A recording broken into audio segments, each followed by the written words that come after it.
My parents invited me to an upscale family dinner, then handed me a takeout menu and declared, "We didn't think you'd want to join the real dinner." Meanwhile, my cousins were laughing over appetizers. I stood up, retrieved the reservation confirmation, and quietly told the waiter to put everything on their tab. 40 minutes later, Mom shouted, $200. What did you order? I, 29M, never thought my own family would orchestrate my public humiliation, but last Saturday proved me wrong in the most spectacular way possible. The invitation came 3 weeks prior. Mom called, unusually cheerful, asking if I wanted to join a special family dinner at Romano's, the city's most exclusive Italian restaurant. She mentioned my cousins would be there, along with my aunt and uncle, celebrating some family milestone. I should have known something was off when she emphasized how fancy the place was, almost mockingly. See, I've been the family disappointment since college. While my cousins went into finance and law, I chose teaching. While they bought houses in the suburbs, I rent a modest apartment downtown. My family never let me forget these choices, always making subtle digs about my alternative lifestyle and lack of ambition. But I thought family dinner meant they were finally ready to move past all that. Romano's intimidated me the moment I walked in. Crystal chandeliers, marble floors, waiters in pressed white shirts gliding between tables of well-dressed patrons. I'd worn my best shirt and jacket, though I felt underdressed compared to the other diners. The hostess directed me to a large corner table where my family was already seated. Mom, Dad, my 2 cousins, aunt, and uncle were deep in conversation over what looked like expensive appetizers. They barely glanced up when I approached. Mom gestured vaguely toward an empty chair at the far end of the table, separated from the main group by several place settings. That's when she pulled out a folded takeout menu from her purse and slid it toward me across the white tablecloth. She explained, with barely concealed amusement, that they'd figured I wouldn't want to participate in the real dinner since the prices might be uncomfortable for someone in my situation. She suggested I could order something simple from the regular menu, or better yet, maybe just get takeout and eat at home. My cousins exchanged glances and snickered. One of them made a comment about how this was probably more my speed anyway. My aunt nodded approvingly, saying it was thoughtful of Mom to provide an alternative. They returned to their appetizers and wine, effectively dismissing me from their circle. The humiliation burned hot in my chest. I sat there for a moment, staring at the crumpled takeout menu, feeling every bit the family charity case they'd painted me to be. Other diners were starting to notice the uncomfortable dynamics at our table. A waiter hovered nearby, clearly unsure how to handle the situation. But then something shifted in me. Maybe it was the wine they were drinking so casually, wine that cost more per glass than I usually spent on groceries. Maybe it was the way they continued laughing and talking as if I wasn't even there. Maybe it was just 29 years of accumulated slights finally reaching their breaking point. I stood up and walked over to the hostess station. I explained that I needed to speak with our waiter about some additions to our table's order. When he approached, I quietly showed him something on my phone. The original reservation confirmation email that Mom had forwarded to me weeks ago. The one that clearly listed me as part of the party and showed the reservation was under my name, not theirs. I told the waiter I wanted to add several items to our table's order, emphasizing that everything should go on the same check. Then I requested he bring me the full wine menu and asked about their most exclusive selections. He seemed confused by the earlier takeout menu situation, but I assured him there had been a misunderstanding about the arrangements. What happened next unfolded over the course of 40 minutes. I methodically ordered item after item for the table. I started with their premium wine selection, a bottle of vintage Barolo that cost more than my monthly car payment. Then I moved to appetizers, fresh oysters, imported caviar, truffle selections. I ordered multiple entrees from their chef's special menu, including dry-aged steaks and fresh lobster. For dessert, I selected their tasting platter with paired dessert wines. My family was too caught up in their own conversations to pay attention to what the waiters were bringing to our table. They assumed someone else had ordered the increasingly elaborate courses that kept appearing. My cousins were particularly enthusiastic about the wine, joking about how someone was really splurging tonight. I ate modestly, sticking to a simple pasta dish for myself, while watching them consume course after course of premium selections. Every time someone commented on how expensive everything looked, I just smiled and nodded along. The irony was delicious. They were literally eating their words about my financial situation. The waiter, now understanding the situation better, played along perfectly. He made sure to present each new course with full descriptions of the premium ingredients and preparation methods. When my family asked who had ordered various items, he would gesture vaguely toward the table as a whole. As the evening wore on, I excused myself several times to visit the restroom, but actually spent the time speaking with the manager. I explained the situation in broad terms, that this was a family celebration and I wanted to ensure everything was perfect, regardless of cost. I authorized additional charges for premium service and requested they add their highest-tier wine pairings to complement each course. The dinner conversation became increasingly animated as the wine flowed. My family's inhibitions lowered, and their comments about my life choices became more direct. They discussed their own successes and financial achievements while pointedly excluding me from the conversation. My aunt made several comments about how people needed to learn to live within their means. My cousin suggested that maybe I should consider a more practical career path. Through it all, I remained quiet and observant. I watched them enjoy every expensive bite while simultaneously mocking the kind of person who couldn't afford such luxuries. The cognitive dissonance was almost artistic in its perfection. Finally, as the dessert courses were being cleared away, Mom signaled for the check. She was feeling generous from the wine and made a show of saying she'd take care of everything tonight, since it was such a special family occasion. The waiter nodded and disappeared toward the kitchen area. When he returned, he presented the leather check folder with professional discretion. Mom opened it casually, probably expecting a bill for their original modest orders. Her wine-flushed face went completely pale as she stared at the total.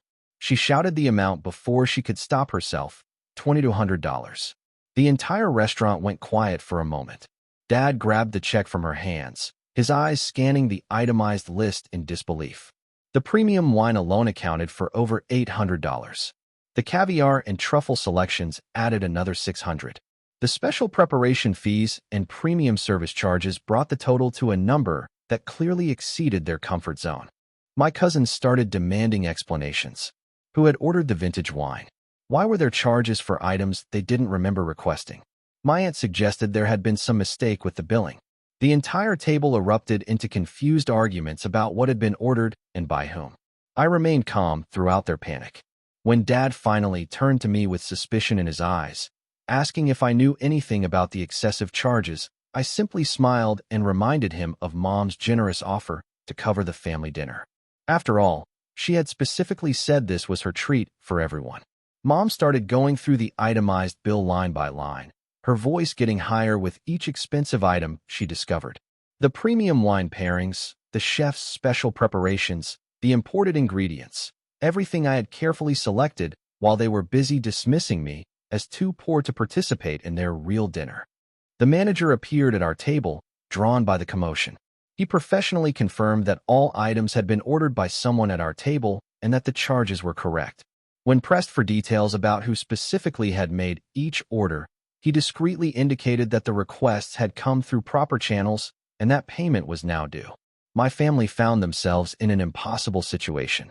They had spent the entire evening loudly proclaiming their financial superiority while simultaneously racking up a bill that clearly strained their budget.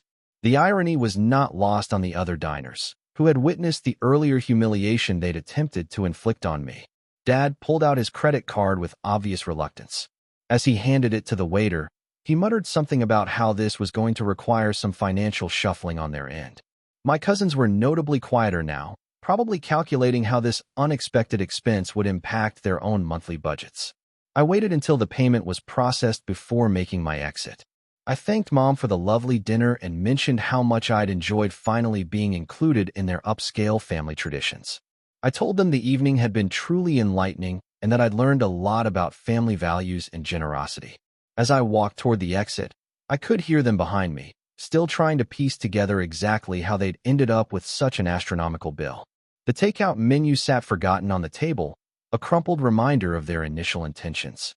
The valet brought my modest car around while behind me, my family emerged from the restaurant looking considerably less celebratory than when they'd entered. Their expensive evening of superiority had cost them more than they'd bargained for, in more ways than one. Update 1. The fallout began the next morning. My phone started ringing before 8 a.m. Mom was the first to call, demanding a detailed explanation of the previous night's events. She'd clearly spent the morning reviewing their credit card statement and connecting the dots about who had actually orchestrated their expensive evening. I let her calls go to voicemail initially, but her messages became increasingly frantic. She accused me of deliberately sabotaging their family dinner and claimed I'd somehow tricked them into paying for things they hadn't ordered. Her final message threatened to involve lawyers if I didn't immediately reimburse them for the fraudulent charges. Dad called next, taking a different approach. He tried to appeal to family loyalty and suggested we could work out a payment plan for me to cover the difference between what they'd expected to pay and the final bill. He seemed genuinely confused about how the situation had escalated so quickly. My cousins reached out through social media, their messages ranging from accusatory to incredulous. One demanded to know how I'd managed to order so much without anyone noticing. The other suggested I must have some kind of mental health crisis to explain my erratic behavior. But the most interesting call came from my uncle later that afternoon.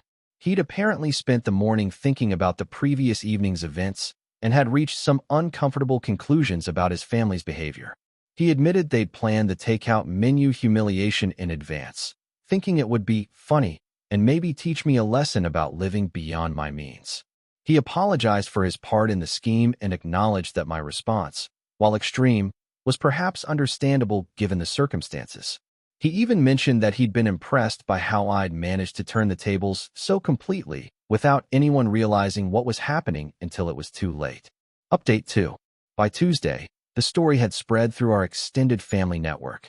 My aunt called to scream at me about how embarrassed they were and how my stunt had made them look bad to other family members who'd heard about the incident. She demanded I take responsibility for my actions and make things right. But then my grandmother called. She'd heard several versions of the story and wanted to hear mine directly. After I explained what had actually happened, including the takeout menu humiliation they'd planned, she was quiet for a long moment. Then she started laughing. She told me she was proud of me for finally standing up to their bullying and that it was about time someone taught them a lesson about treating family with respect. She admitted she'd been watching their treatment of me for years and had been disappointed by their behavior. Mom made one final attempt at reconciliation, suggesting we could all meet for coffee to work things out. She proposed that if I agreed to pay half the restaurant bill, they would apologize for the misunderstanding with the takeout menu. She seemed genuinely surprised when I declined her generous offer. I told her the evening had ended exactly as it should have. They'd gotten the upscale family dinner they'd planned, complete with premium courses and expensive wine. The only thing that hadn't gone according to their script was who ended up paying for the privilege of their company. The restaurant incident had accomplished something years of family therapy probably couldn't have managed. It forced everyone to confront the dynamics that had been festering beneath the surface of our family relationships. My teaching colleagues found the whole story hilarious when I shared the basic details. They particularly enjoyed the irony of my family's assumption that I couldn't afford nice things, not realizing that teachers, while not wealthy, are generally capable of basic financial planning and occasional splurges. Update 3. 3 weeks later, I received an unexpected text from my cousin. He'd been thinking about the restaurant incident and wanted to apologize for his behavior. He admitted that watching me handle the situation with such calm precision had made him realize how poorly they'd all been treating me. He asked if we could meet for lunch somewhere casual, his treat, and promised no ambushes or hidden agendas.